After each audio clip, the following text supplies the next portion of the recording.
자, 오늘은 마태복음 강해로 이제 64번째 강해 시간입니다. 예수님이 삶의 최우선순위가 되게 하라, 그런 주제로 말씀을 전하겠습니다. 예수님이 삶의 최우선순위가 되게 하라. 자, 오늘 이 말씀은 언뜻 읽으면은 좀 이상한 말씀으로 우리에게 읽혀집니다. 예수님 뭐라고 말씀을 하셨냐면은 34절에 보니까 내가 세상에 화평을 주러 온 줄로 생각하지 말라. 화평이 아니요 검을 주러 왔노라. 이런 말씀을 하세요. 좀 이상하잖아요. 그죠? 우리는 예수님이 화평을 주러 오셨다고 그런 말씀을 많이 읽었는데, 오늘 말씀에는 예수님께서 전혀 반대의 말씀을 하세요. 내가 화평을 주러 온 것이 아니라 검을 주러 왔다, 그렇게 말씀합니다. 그러니까 언뜻 이 말씀을 읽으면 잘 이해가 되지 않고 이게 무슨 말이지? 이게 어떤 의미지? 이렇게 우리에게 다가옵니다. 자, 우리 누가복음 2장 14절에 보면 예수님의 탄생 기사가 나오는데, 그때 이제 천사들이 예수님의 오심을 이렇게 찬양하고 그럼 소개하면서 뭐라 그러냐면은 예수님이 이 땅에 평화를 주기 위해서 오셨다, 그렇게 말씀을 하죠. 그럼 우리가 너무나 잘 알고 있어요. 그 평화를 이제 우리가 샬롬이라고 그렇게 얘기합니다. 예수님이 우리에게 찾아오시면 우리에게 샬롬을 주죠. 그 샬롬이 임한 우리들은 당연히 다른 사람들과의 관계 속에서 샬롬을 이루어야 돼요. 화평케 하는 자가 되어야 되죠. 그래서 이 마태복음, 우리가 지금 공부하고 있는 마태복음 5장 9절 산상설계에 보면은 화평케 하는 자가 복이 있다, 우리 예수님 그렇게 말씀하셨어요. 화평케 있는 자는 복이 있나니 저희가 하나님의 아들이라 일컬음을 받으리라. 그러니까 화평하게 하는 자가 하나님의 아들이라 일컬음을 받는다 그랬습니다. 그러니까 거꾸로 하면 불화케 하는 자는 하나님의 아들이라 일컬음을 받지 못하리라, 이런 말씀이 돼요. 그래서 이 화평케 하는 것과 하나님의 아들이라 일컬음을 받는 것이 굉장히 밀접하게 연관이 되어 있게 그렇게 예수님이 가르치셨습니다. 사도 바울도 예수님의 가르침을 따라서 고린도후서 5장 18절에 보면은 하나님께서 우리에게 화목하게 하는 직책을 주셨다. 그러니까 우리들은 하나님과 먼저 화평하고 그 다음에 다른 사람들과의 관계 속에서 뭘 이루어야 돼요? 화평을 이루어야 돼요. 그러니까 이 모든 말씀을 우리가 종합해 보면은 오늘 예수님의 가르침은 좀 언뜻 이해가 되지 않아요. 거꾸로 말씀해야 되는 게 아닌가. 내가 검을 주러 온 게 아니라 화평을 주러 왔다, 이렇게 말씀을 하셨으면은 금방 우리가 이해가 됐을 텐데, 예수님이 지금 오늘 이 본문에서는 거꾸로 말씀을 하셨어요. 내가 화평을 주러 온 게 아니라 검을 주러 왔다. 이 검은 칼이죠, 칼. 성경에서는 뭐 칼이 여러 가지 은유로 사용되지만은 오늘 본문에서는 다툼과 불화죠. 그 다음 말씀을 읽어보면 다툼과 불화를 주러 왔다, 이런 말씀이 됩니다. 자, 이게 어떤 말씀이냐? 이 말씀은 믿는 사람들이, 그러니까 잘 알아야 돼요. 이 불화를 누가 일으키느냐 하는 게 중요합니다. 믿는 사람들이 불화를 일으키는 게 아니에요. 그 옛날에 어떤 분이 이제 먼저 예수님을 믿었어요. 근데 막 가정에서 이제 아직 예수 믿지 않는 배우자들이 이제 교회 가는 걸 방해하고 막 못하게 하고 그러면은 사탄아, 사탄을 물러가라, 자기 마음속으로 사탄이라 그래요. 예? 그러면은 나는 이 말씀대로 했는데요, 그렇게 말할 수가 있잖아요. 내가 불화를 주러 왔다 그러니까. 그런 말씀이 아니고, 이 말씀은 믿지 않는 사람이 믿는 사람을 향하여 일으키는 불화입니다. 우리 믿는 사람은 예수 믿은 다음에 주님의 가르침을 따라서 화평케 하는 자가 돼야 되죠. 가정에서도 내가 먼저 예수를 믿어, 그럼 나 혼자 믿잖아요. 그럼 다른 가족들과 더욱더 화목한 가정을 이루기 위해서 나 자신을 죽이고 노력을 해야 돼요. 나를 희생하고. 지금은 그러니까 이 불화는 예수 믿는 사람이 믿지 않는 사람을 향하여 다툼을 일으키고 불화를 일으키는 말씀이 아니고, 안 믿는 가정이 있는데 그 가정에서 내가 먼저 예수를 믿었어요. 예? 내가 먼저 주일날 이제는 교회를 가. 그 일 때문에 믿지 않는 나머지 가족 식구들이 나를 향하여 불화를 일으키는 거죠. 다툼을 일으키고. 지금 그 말씀을 하는 겁니다, 예수님께서. 그러니까 믿지 않는 가정에서 한 사람이 예수를 믿게 되면 이런 불화가 이루어질 수 있다, 그걸 예수님이 말씀하시는 거예요. 그런데 특별히 그 불화가 일어날 가능성은 이제 여러 가지 우리 상황에서 일어날 수가 있어요. 직장에서 일어날 수가 있고 뭐 여러 가지 모임에서 일어날 수가 있는데, 그 불화가 일어날 수 있는 가장 가능성이 큰 곳이 바로 가정이죠. 가정. 우리가 경험하는 것처럼. 그래서 바로 35절, 36절 말씀을 합니다. 자, 읽어보겠습니다. 시작. 시어머니와 불화하게 하려 함이니 사람의 원수가 자기 집안 식구리라. 이것도 잘못 읽으면 꼭 우리 예수 믿는 우리가 불화를 일으키는 것으로 읽히는데 그 말이 아니에요. 예수 믿었는데 우리 가정에 자꾸 왜 내가 예수님 때문에 다툼이 일어나고 갈등이 일어나는데 내가 어떻게 해야 되지? 그런 생각을 우리가 가질 수 있잖아요. 그때 예수님께서 하신 말씀입니다. 한 사람의 마음속에 먼저 진리이신 예수님이 들어가면은 그 진리와 비진리로 집이 나누기 때문에 그 안에 당연히 예수님을 믿지 않는 사람들이 시비를 걸 수 있고 불화를 일으키는 경우가 발생하는데, 이제 그게 힘든 게 누구냐면 가족들이죠. 그래서 저도 이제 이렇게 중고등학교 다닐 때 그때 보면 혼자 교회에 오는 친구들이 많았는데, 뭐 어떤 애들은 교회 간다가 아버지한테 매 맞고 혼나고 막 그런 아이들도 있었어요, 친구들. 그런데 그런 가운데서도 교회 나오는 아이들이 있었습니다. 그 생각이 나요.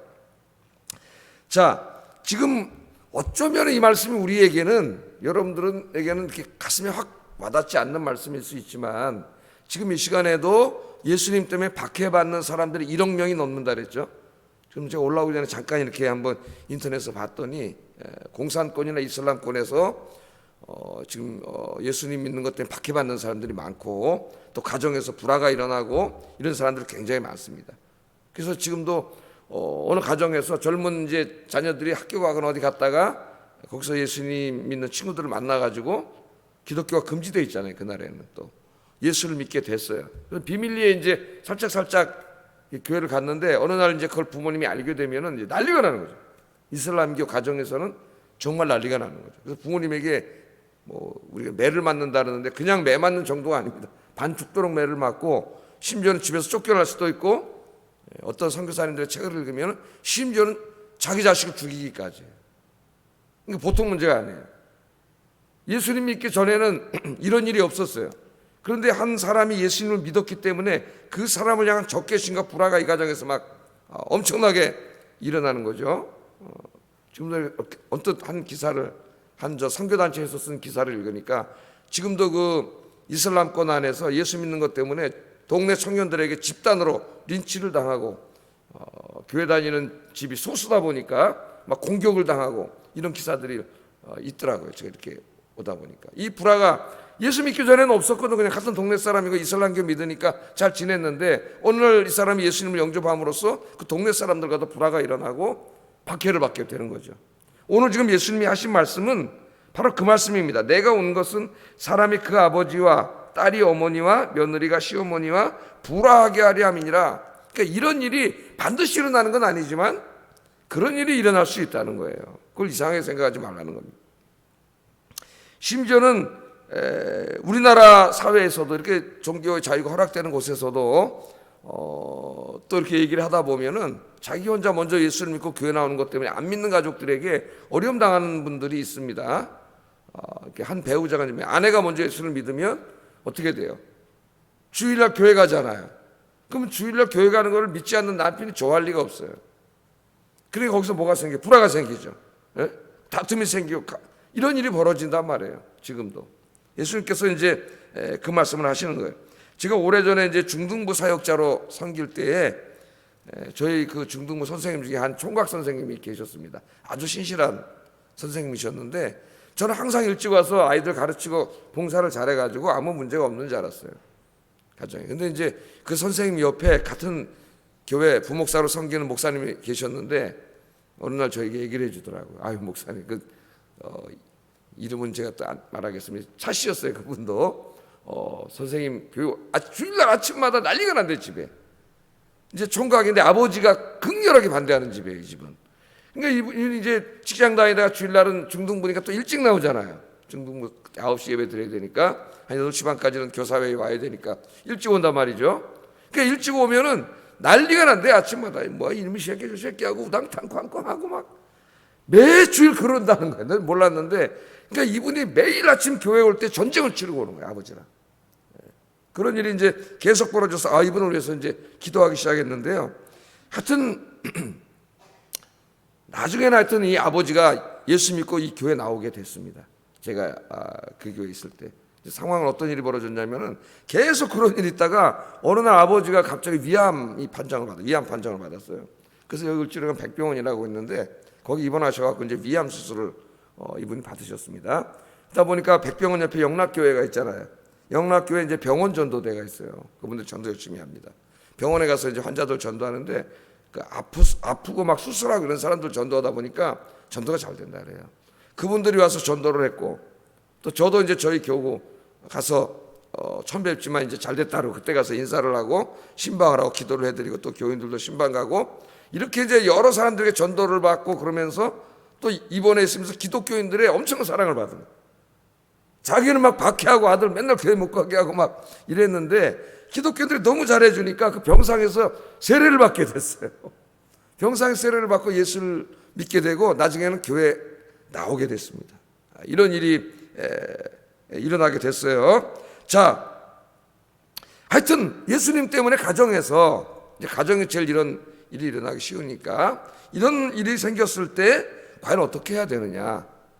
오늘 이 말씀을 가르쳐 주시면서 우리 모든 그리스도인들에게 굉장히 중요한 제자도를 가르쳐 주는 거예요. 그건 뭐냐면은 예수님이 내 삶의 최우선이 돼야 된다. 첫째가 돼야 된다. 그걸 가르쳐 주는, 심지어는 가족보다도. 오늘 핵심이 그겁니다. 이 말씀에. 자, 그러면 여러분 부모님과 혹은 다른 가족들과 인간적으로 화평하게 지내기 위해서 신앙생활을 잠깐 동안 중단해야 됩니까?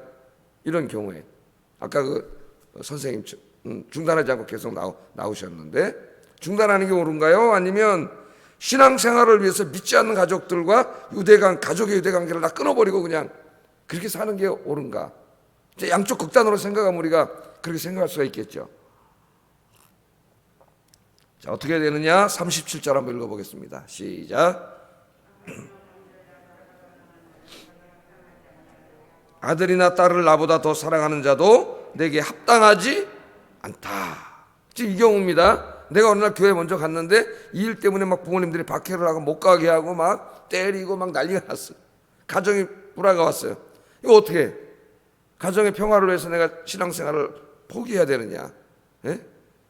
아니면 그냥 신앙생활을 해서 가족이고 뭐고 다 유대관계 끊어버리고 그냥 그렇게 살아야 되느냐? 예수님께서는 거기에 대해서 어떻게 하라고 말씀을 한 게 아니라 하나의 중요한 원리를 가르쳐 줬어요. 그게 37절이에요. 아버지나 어머니를 나보다 더 사랑하는 자는 내게 합당하지 아니하고 아들이나 딸을 나보다 더 사랑하는 자도 내게 합당하지 않다. 이 말씀 또 얼뜻 읽으면은 안 믿는 사람들이 야 이거 무슨 교회 댕기니까 이 불효 막 씹었는데 아니 무슨 예수님이 이런 걸 가르치냐 이렇게 할 수도 있겠죠. 성경을 잘 모르는 사람은 이런 말을 할 수도 있습니다. 그런데 여러분 우리 기독교가 뭘 가르치는 종교예요? 10계명 중에서 제일 먼저 하나님을 사랑하고 두 번째는 이웃을 사랑해야 되는데 이웃을 사랑하라고 가르치는 계명 중에서 제일 먼저 나오는 게 뭐예요? 네 부모를 공경하라는. 우리 인간과 인간의 관계에서 제일 먼저 가르치는 하나님의 말씀은 네 부모를 공경하라는 거예요. 기독교는 효도의 종교입니다. 효를 가르치는 종교예요. 우리 예수님도 효를 가르치셨고 예수님 육신의 어머니 부모님이 끝까지 효도를 다 하셨어요. 하나님을 핑계대고 효도하지 않는 바리새인들을 엄청나게 책망하신 분이 예수님입니다. 마지막 십자가에서 죽으실 때도 어머니를 제자들에게 부탁하고 십자가를 지신 분이 예수님이세요. 그러니까 우리 기독교인들은 그 누구보다도 부모님께 효도를 다 해야 돼요. 기독교는 효의 종교예요. 효의 종교. 그러니까 오늘 이 말씀이 부모님에게 효하지 말라 그런 말씀이 아닙니다. 우리 인간이 살아가면서 제일 사랑하는 분이 부모님이에요. 그런데 오늘 예수님이 뭘 가르치려고 하냐면은 우리가 가장 사랑하는 부모님보다도 우리가 더 사랑해야 될 분이 있다는 거죠. 우리 삶에서 최우선에 두는 부모님보다도 더 우리가 우선에 둬야 되는 분이 있다는 거예요. 그분이 바로 누구예요? 예수님이에요. 예수님. 오늘 예수님이 이 말씀을 하시는 겁니다. 부모님을 공경하라는 말이 아니에요. 우리가 내 삶에 최우선에 예수님을 둘 때 내 부모님도 더 사랑할 수가 있어요. 더 효도할 수가 있고 올바르게 효도할 수가 있습니다. 자, 한번 이렇게 우리의 삶의 최우선권에 예수님을 두었을 때 이 문제를 어떻게 해결하는가 하는 해결책이 보이기 시작해요. 그럼 한번 이 예수님을 내 인생의 제일 중요한 분으로, 소중한 분으로 내가 여기라 그랬으니까 그 말씀, 예수님의 말씀을 가슴에 두고 지금 이런 문제를 당했어요. 그럼 어떻게 하겠습니까, 여러분? 일단 부모님과 가족이 아무리 반대를 해도 예수님을 믿는 것을 포기할 수는 없습니다. 왜? 내 삶에 제일 중요한 분이 누구예요? 예수님이기 때문에 신앙을 포기할 수는 없어요. 자, 부모님이 반대해서 예수 믿는 것을 포기한다면은 그거는 진정한 의미에서 부모님께 효도하는 것이 아닙니다. 그냥 언뜻 볼 때는 부모님 말 듣는 것 같지만 올바른 효도가 아니죠, 그거는. 제가 아까 말했잖아요. 예수님을 내 삶의 최우선으로 둬야 내 삶의 모든 부분에 올바른 판단을 할 수가 있어요. 그건 효도가 아니에요. 왜냐하면 내가 신앙생활을 포기하면은 내 부모님도 구원받을 길이 막힙니다. 그렇잖아요. 진짜 올바른 효도는 뭐예요? 내가 먼저 예수 믿은 다음에 내 부모님을 전도하는 거죠. 내 부모님도 지금은 잘 몰라서 박해하고 있고 불화가 일어나고 있지만 내 부모님을 전도해서 교회 나오게 해서 부모님을 전국 가게 하는 게 최고의 효도지. 그 사람들이 몰라서 저러는 거죠. 부모님 교회 가지 말라는다고 내가 교회 안 가버려. 그러면 나도 교회 안 가지만은 내 부모님도 예수 믿고 구원받을 길이 막히는 거예요. 하나님께서 나를 먼저 구원해서 내 부모님을 구원하시려고 하는 게 하나님 목적이었습니다. 그러므로 부모님이 반대한다고 신앙생활을 중단하는 것은, 그것은 하나님께도 불효지만은 궁극적으로는 자기 부모님께도 불효하는 거예요. 왜? 같이 지옥 가는 거 아니에요. 그건 올바른 게 아닙니다. 자, 그럼 어떻게 되느냐? 우리는 신앙생활을 계속하면서 부모님에게 더욱 효도해야 됩니다. 더욱. 신앙생활을 제외하면 모든 일에 예수 믿기 전보다 더욱 순종해야 되죠. 예? 예수 믿은 이후에는 부모님께 더욱 잘해드려야 됩니다. 더욱. 부모님에게 효도하면서 뭐라 하냐면, 하나님께서, 내 교회 가서 아버지 어머니 교회 가서 내가 설교를 듣고 성경 말씀 배우고 보니까 우리가 믿는 하나님이 제일 강조하시는 게 부모님을 공경하고 효도하라는 겁니다. 그래서 제가 예수 믿기 전에 잘 몰라서 불의한 거 용서해 주세요. 이제 앞으로 더 잘해드리겠습니다. 그러면서 용돈도 더 많이 드리고 더 잘해드리는 거죠. 그럼 부모님들이 어떻게 생각할까요? 맨 처음에는 교회 가는 거 반대하다가 가만히 보니까 우리 자식이 교회 가더니 점점 더 좋은 사람이 되는 거죠. 얘가 이전보다 훨씬 더 부모님께 순종하고 효도하고 부모님을 사랑하고 다른 가족들도 사랑하고 가족 간의 유대를 더 든든히 하고, 오직 하나 말 안 듣는 건 교회 가지 말라는데 교회 가는 거 왜? 그렇게 되면은 그 부모님의 마음이 움직입니다. 다른 가족들의 마음도 움직이고, 그래서 예수를 믿게 되고 온 가족이 구원받게 되는 거예요. 이게 하나님의 뜻이에요. 이게. 예? 그러니까 그게 바로 뭐예요? 내 마음속에 예수님을 최우선에 둘 때 이렇게 지혜롭고 올바른 결정을 할 수 있다는 겁니다. 이 모든 다른 관계도 마찬가지예요. 자, 이런 부분은, 문제는 부부간에는 더 많이 일어날 수도 있어요. 부부간에 믿지 않는 남편이나 아내를 둔 사람이 있을 수 있습니다. 같은 원리가 적용됩니다. 내 삶의 최우선에 예수님을 두면 지혜롭게 이 문제를 해결하는 방법이 생겨요. 신앙생활을 중단할 수 없습니다. 왜? 내가 중단하면 내 배우자도 구원받을 길이 막혀버려요. 올바른 선택이 아니에요. 신앙생활을 계속하면서 똑같은 원리가 적용돼요. 그 이전보다 훨씬 더 내 배우자에게 잘하는 거죠. 아내이면 아내에게 더 잘하고 남편이면 남편에게 더 잘하는 거죠. 그래서 믿지 않는 배우자가 볼 때 맨 처음에는 교회 가는 걸 싫어해가지고 막 박해하고 욕했지만은 가만히 보니까 교회 다니면서 이 사람이 너무나도 좋은 사람이 되는 거죠.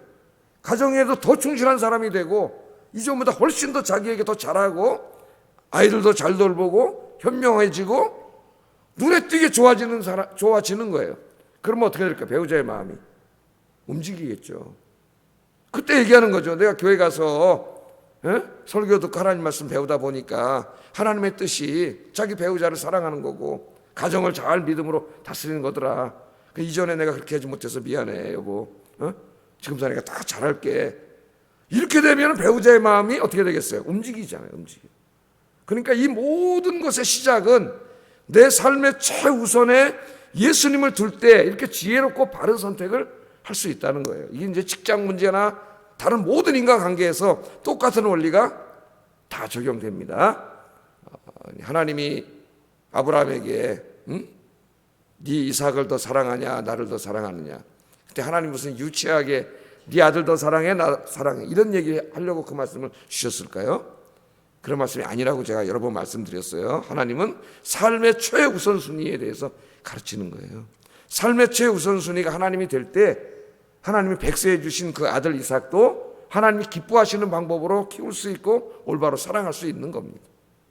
가장 중요한 게 뭐냐면 하여튼 가족보다도 돈보다도 그 무엇보다도 내 삶의 최우선순위에 하나님 예수님을 둘 때 내 삶에 벌어지는 모든 일들 가운데 하나님이 기뻐하시는 대로 이 모든 일을 해결할 수가 있습니다. 그래서 여러분들은 오늘 시간부터 기도하셔야 되는데 이 세상에 그 무엇보다도 예수님이 내 삶의 최우선에 오게 하여 주시옵소서. 예수님이 내 삶의 첫째가 되게 하여 주시옵소서.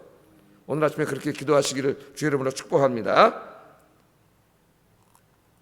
자, 그런데 그 다음에는 이제 더 심각한 말씀을 하세요. 예수님이 내가 불신 세상에서 신앙을 지키고 복음을 전하다 보면은 때로는 부모님의 반대 정도가 아니라 배우자의 반대 정도가 아니라 내 목숨을 내놓아야 할 때도 있다는 거예요.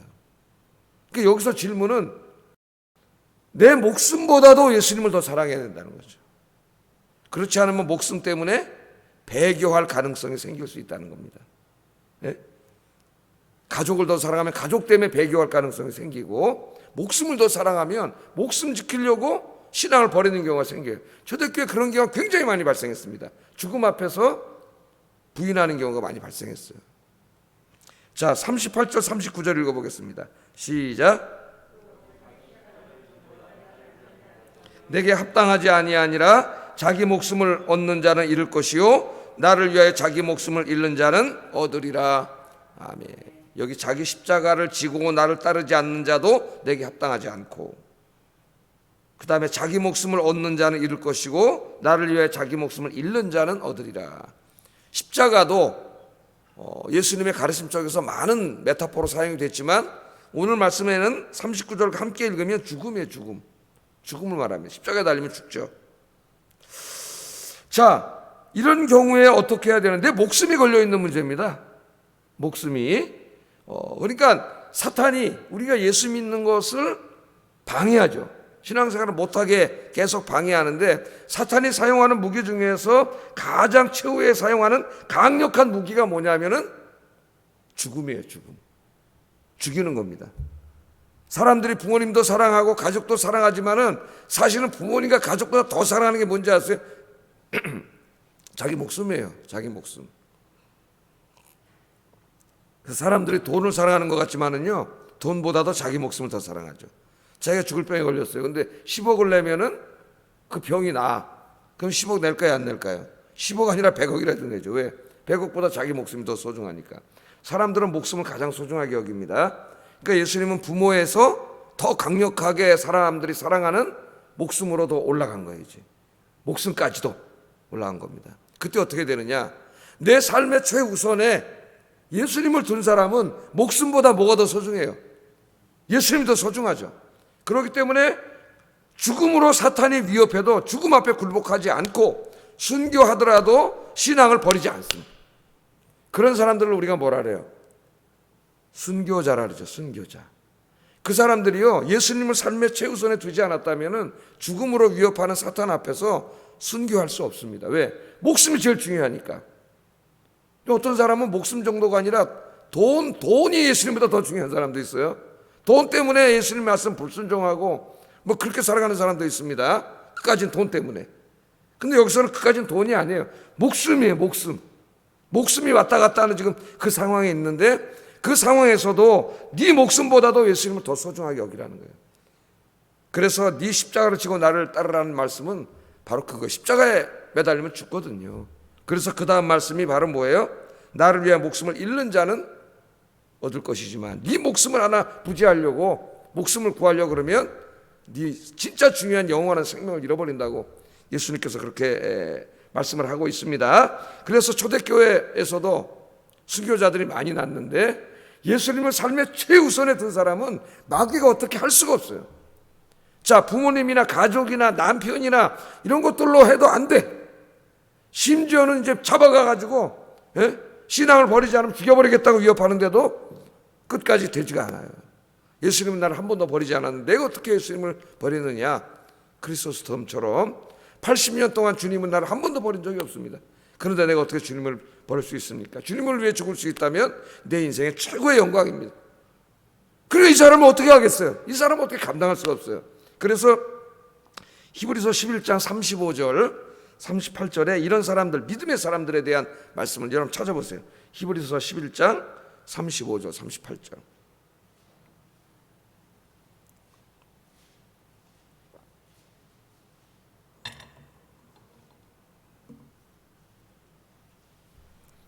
자, 이 말씀 보면 여자들은 자기의 죽은 자들을 부활로 받아들이기도 하며 또 어떤 이들은 더 좋은 부활을 얻고자 하여 심한 고문을 받되 구차히 풀려나기를 원하지 아니하였으며 또 어떤 이들은 조롱과 채찍질 뿐 아니라 결박과 옥에 갇히는 시련도 받았으며 돌로 치는 것과 톱으로 쓸어 죽였다는 얘기입니다.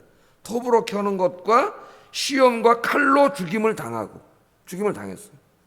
양과 염소의 가죽을 입고 유리하여 궁핍과 환난과 학대를 받았으니, 그래도 끝까지 믿음을 버리지 않았다는 거죠. 왜냐하면 예수님이 삶의 최고 중요한 분이 됐기 때문에. 이런 사람은 누가 감당하지 못했다고요? 세상이 감당하지 못하느니라. 아멘. 그것도 줄을 쳐놔보세요. 세상이 감당하지 못하느니라. 오늘 이 새벽에 오신 여러분, 또 집에서 이 말씀을 듣고 기도하시는 성도 여러분, 오늘 이 말씀을 마음에 깊이 새기고 오늘 이 시간부터 내 인생의 최고 중요한 분, 최고 소중한 분, 최우선에 둬야 될 분이 돈보다도 부모님보다도 가족보다도 심지어는 내 목숨보다도 예수님이 최고 소중한 분, 최고 가치 있는 분, 그래서 내 삶의 최우선이 되는 분이 분으로 두고 믿음 생활해서 세상이 감당하지 못하는 진짜 예수님의 제자가 되게 하여 주시옵소서. 그렇게 기도하시고 그런 분 되시기를 주의 이름으로 축복합니다. 기도하겠습니다.